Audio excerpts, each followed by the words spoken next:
Hello aspirants, date இன்னைக்கு 20 ஜூலை 2021. இன்னையோட daily current affairs நம்ம பார்ப்போம்.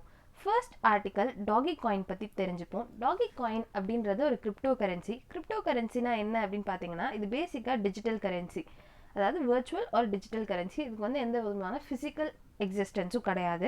அண்ட் இது என்கிரிப்ஷன் டெக்னிக்கால் க்ரியேட் பண்ணுவாங்க. இதில் வந்து என்கோட் பண்ணி சில இன்ஃபர்மேஷன்ஸை ஸ்டோர் பண்ணியிருப்பாங்க.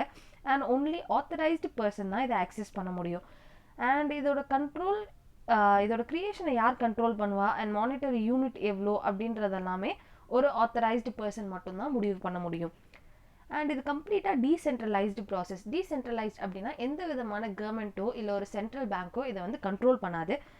ஸோ இந்தியன் கரன்சியாக இருக்கட்டும், இல்லை யூரோப்போட யூரோவாக இருக்கட்டும், இல்லைனா யூஎஸோட டாலர்ஸாக இருக்கட்டும், இதெல்லாமே அவங்க அந்தந்த கண்ட்ரியோட கவர்மெண்ட்ஸ் அண்ட் சென்ட்ரல் பேங்க்ஸ் வந்து கண்ட்ரோல் பண்ணிட்டு இருப்பாங்க, ரெகுலேட் பண்ணிட்டு இருப்பாங்க. பட் ஆனால் கிரிப்டோ கரன்சிஸ் அப்படி கிடையாது. இது வந்து கம்ப்ளீட்லி டீசென்ட்ரலைஸ்ட்.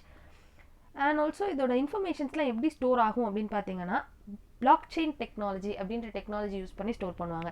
இது என்ன டெக்னாலஜி அப்படின்னு பார்த்தீங்கன்னா, உங்களோட இன்ஃபர்மேஷன்ஸ்லாம் பிளாக்ல இருக்கும் அண்ட் இது வந்து ஒரு செயினால் லிங்க் ஆகிக்கிட்டே இருக்கும். புதுசாக ஒரு டிரான்சாக்ஷன் நடக்குது அப்படின்னு பார்த்தீங்கன்னா, புதுசாக ஒரு பிளாக் ஆட் ஆகும். ஸோ ஒன்லி எந்த பர்சன் அந்த டிரான்சாக்ஷன் பண்ணுறாங்களோ அவங்க மட்டும்தான் இந்த பிளாக்கை அக்சஸ் பண்ண முடியும். அண்ட் அப்படி நீங்கள் இந்த பிளாக்கை அக்சஸ் பண்ணும்போது மற்ற பிளாக்ல இருக்க எல்லாருக்குமே அதை பற்றின இன்ஃபர்மேஷன் ட்ரான்ஸ்ஃபர் ஆகும். ஸோ இதுதான் ஒரு பிளாக் செயின் டெக்னாலஜி. இந்த டெக்னாலஜியை பேஸ் பண்ணி தான் கிரிப்டோ கரன்சிஸ் உருவாயிருக்கு. ஸோ டாகி காயின் அப்படின்றதும் ஒரு டைப் ஆஃப் கிரிப்டோ கரன்சி தான். மற்ற டைப் என்னென்ன அப்படின்னு பார்த்தீங்கன்னா, பிட்காயின்ஸ் இருக்குது, லிப்ரா இருக்குது, இதெல்லாம் example of cryptocurrencies. So Dogecoin எப்படி உருவாச்சு அப்படின்னு பார்த்தீங்கன்னா, பிட்காயினோட ஒரு ஃபன் ஆல்டர்னேட்டிவாக தான் க்ரியேட் பண்ணாங்க. அண்ட் இதை யார் உருவாக்குனா அப்படின்னு பார்த்தீங்கன்னா, 2013 மார்க்கஸ் அண்ட் ஜாக்சன் பால்மர் அப்படின்ற ஒரு சாஃப்ட்வேர் இன்ஜினியர்ஸ் சேர்ந்து தான் உருவாக்கியிருக்காங்க. அண்ட் இது வந்து ரொம்பவே ஃபாஸ்ட்டாகவும் ஃபன் ஆல்டர்னேட்டிவ் டு பிட்காயின் தான் இருக்கிறது ப்ரூவ் ஆயிருக்கு. அண்ட் கிரிப்டோ கரன்சிஸ் எல்லா டிரான்சாக்ஷனையுமே பிளாக் செயினில் ஆட் பண்ணும். அண்ட் இதுக்கு வந்து ஒரு எந்த விதமான ஃபிசிக்கல் எக்ஸிஸ்டன்ஸும் கிடையாது, லைக் கோல்டு மாதிரி கிடையாது. இதை வந்து நம்மளால் ரீடீமும் பண்ண முடியாது. So examples like bitcoin, Litecoin, Ripple, Ethereum, BB coin, Dogecoin and Libra ஃபேஸ்புக்கோட கிரிப்டோ கரன்சி.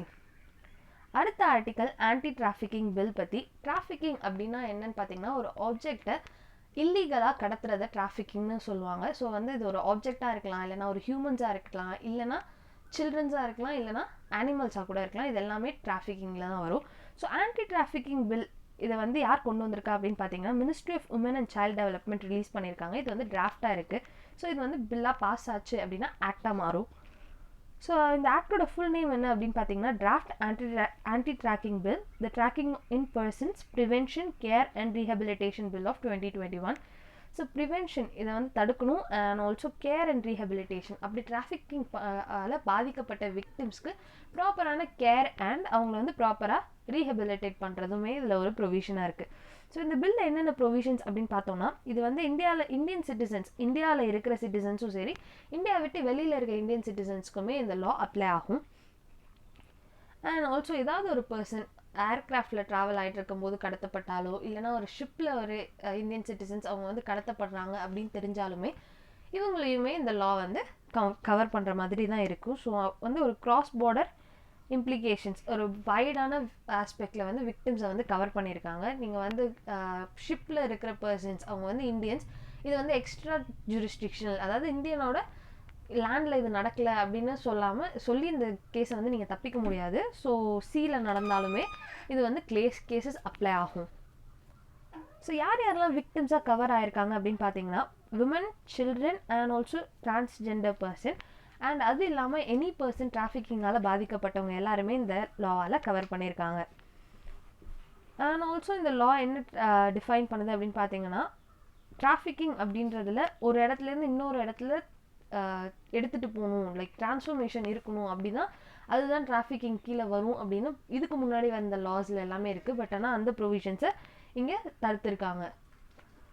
அண்ட் எக்ஸ்ப்ளாய்டேஷனை ப்ராப்பராக டிஃபைன் பண்ணியிருக்காங்க. ஸோ எக்ஸ்ப்ளாய்டேஷன் அப்படின்றது வந்து என்னென்ன ஃபார்ம்ஸ் ஆஃப் எக்ஸ்ப்ளாய்டேஷன்ஸ் இருக்குது அண்ட் எல்லாத்தையுமே இதில் அட்ரஸ் பண்ணியிருக்காங்க. இது எது செக்ஷுவல் எக்ஸ்ப்ளாய்டேஷனாக இருக்கலாம், இல்லை போனோகிராஃபியாக இருக்கலாம், இல்லைன்னா ஃபிசிக்கல் எக்ஸ்ப்ளாய்டேஷனாக இருக்கலாம், இல்லைன்னா ஃபோர்ஸ்டு லேபராக இருக்கலாம், இல்லை slavery and also forceful removal of ஆர்கன்ஸாக இருக்கலாம். ஆர்கன்ஸ் கடத்துறதுமே டிராஃபிக்கிங்கில் ஒரு பார்ட்டாக தான் வரும். ஸோ கவர்மெண்ட் ஆஃபீஸர்ஸ் இதெல்லாம் தெரிஞ்சு ஓகே கண்டுக்காமல் இருக்கிற கவர்மெண்ட் ஆஃபீஸர்ஸையுமே வந்து அக்யூஸ்டாக நம்ம வந்து சார்ஜ் ஷீட்டில் ஃபைல் பண்ணுறதுக்கான ப்ரொவிஷன்ஸும் இதில் இருக்குது.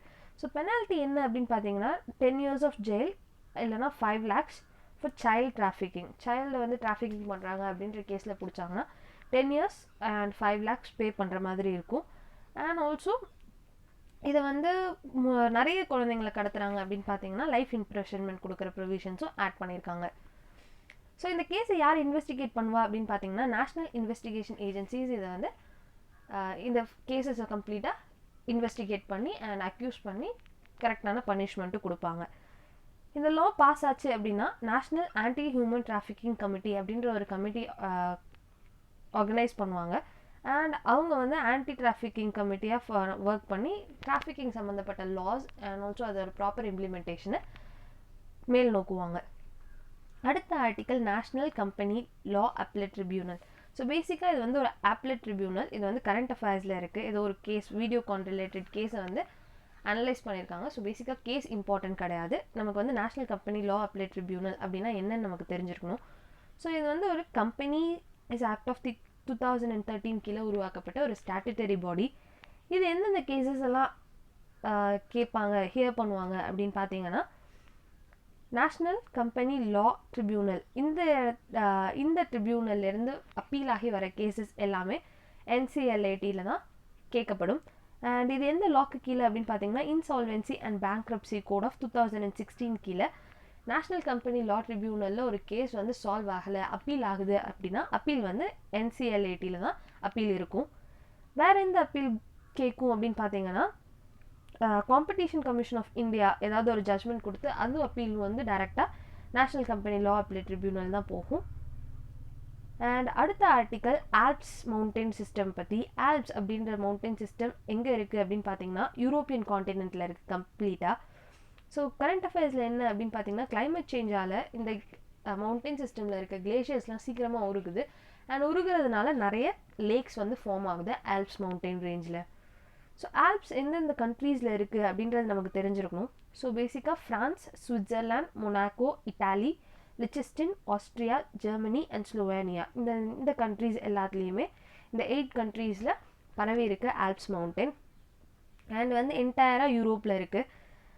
அண்ட் நம்ம ஹிமாலயாஸ் ஃபார்ம் ஆன மாதிரி நம்ம ஹிமாலயாஸ் ஏஷியன் காண்டினென்ட்டும் இந்தியன் பிளேட்டும் வந்து கொலாய்ட் ஆகும்போது உருவானது தான் ஹிமாலயாஸ். அதே மாதிரி ஆஃப்ரிக்கன் பிளேட்டும் யூரோஷியன் பிளேட்டும் கொலாய்ட் ஆகும்போது உருவானது தான் ஆல்ப்ஸ் மவுண்டைன்.